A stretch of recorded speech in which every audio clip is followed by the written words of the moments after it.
This is topic 3.2, properties of solids. So here are four basic features or basic relationships of solid and intermolecular forces. So these are the relationship between intermolecular forces and the solid's properties. So first one is intermolecular forces, how intermolecular forces affect the solid's phase behavior. So first, in liquid and solid, the molecules in liquid and solid are held by intermolecular forces. However, in order for them to be vaporized or melt, the intermolecular forces that holds each molecules must be overcome. So, which means if intermolecular strength is higher or stronger, then the energy required for overcoming it or the breaking the attractions or bonds between molecules is higher. And next, intermolecular forces and boiling points. How are they connected?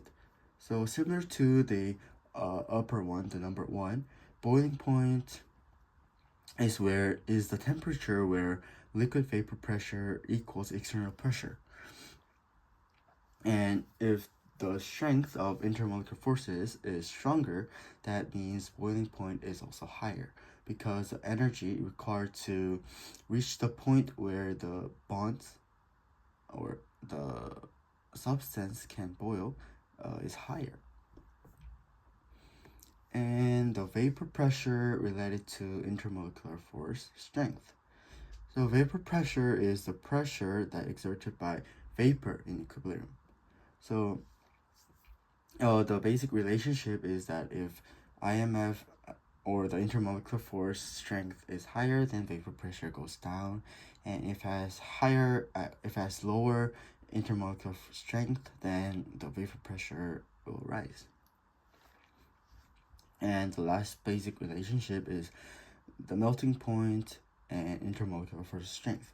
So as we talked about it in number one, as IMF or intermolecular force strength is higher, that means melting point will be higher because it requires more energy to overcome intermolecular force. So these are the main concepts in this topic 3.2, which are the types of solid. So before going to the specific types of solids, these are the basic knowledge or basic background ideas of two big categories of solids.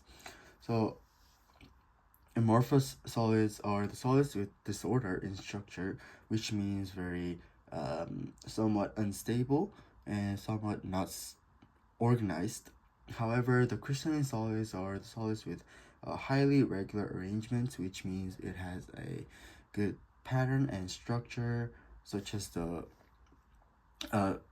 like similar to the diagram under here. So the first specific type of solid is ionic solids. So this solid is specifically made of the positive and negative ions in rigid lattice, which means in a strong structure or pattern. So these are held together with strong electrostatic attractions, which basically is ionic bonding. So these ions, plus and minus, are held by ionic bonding. And the characteristics of the solid is it has high melting point and boiling points, which means it has strong bonds between molecules or atoms. And it's low vapor pressure, as we talked up here, when the intermolecular forces are strong, then it has lower vapor pressure and higher boiling point and melting point. So it matches the characteristic of ionic solids. And it does conduct electricity, however, only when ions are free moving. So it must be melt or it must be melt in solution that they can conduct electricity. So when they are in a hard lattice, then it will most likely not conduct electricity. And it is very brittle, which means ionic layers shift when something hits it, or some kind of force is applied to this, then it kind of breaks the structure. And next is covalent network solids, and these are connected through covalent bond compared to the upper one, the ionic solids. So while ionic solids are held together with ionic bonding, the covalent network solids are held together with covalent bonds. And they are usually in large 2D or 3D structures.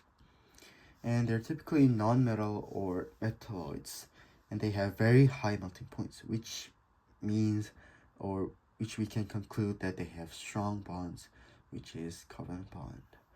And they are insoluble, and they're non-conductive, and they're hard and rigid, which means they have no electrons that are free moving, which matches the conclusion of non-conductivity.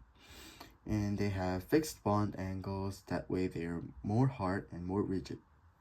However, the exception is a graphite, which does conduct electricity, and they are soft because they have some delocalized or free moving electrons, and their layers do slide, such as similar to ionic solids.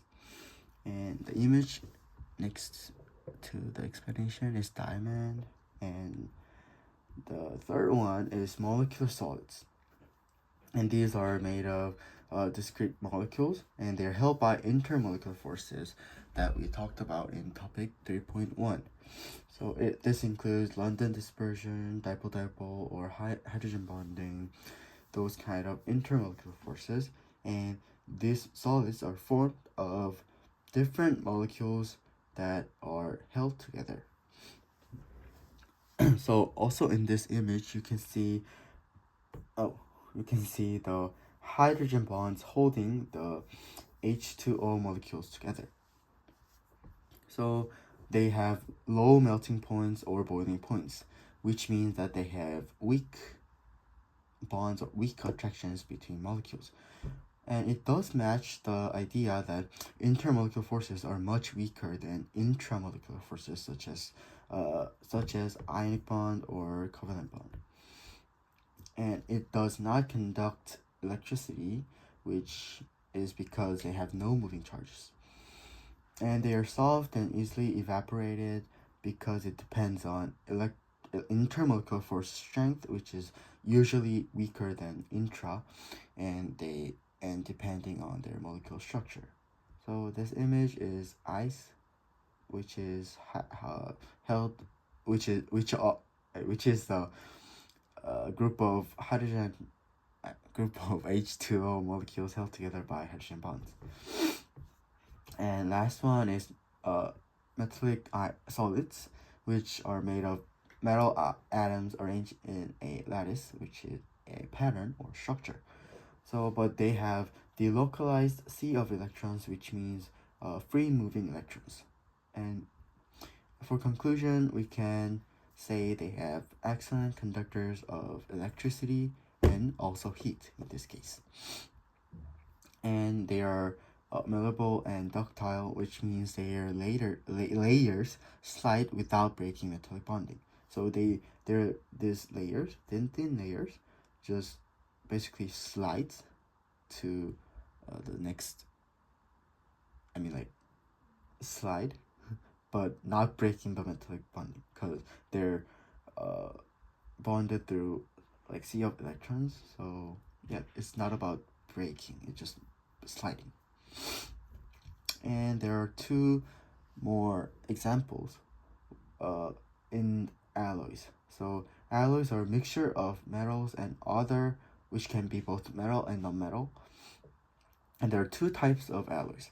So first one is substitutional alloys, where similar sized atoms are replacing the main atoms. So in this case, in this image, the Cn is replacing some of the copper, which forms brass.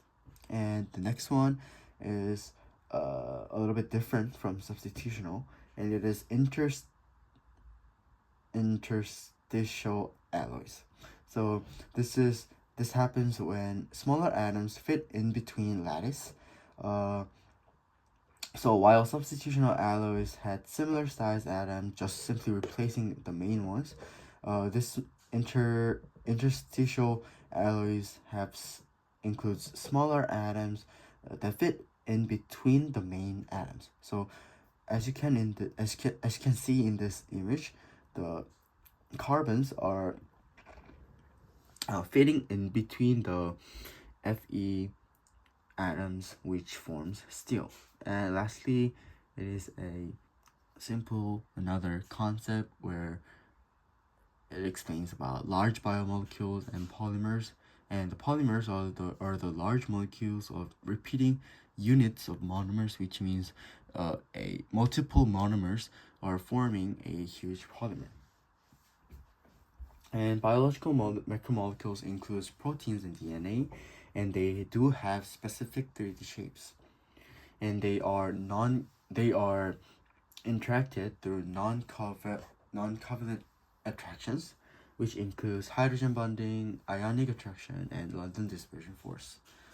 And the interactions determines their folding, flexibility, reactivity, and functions. And that is it.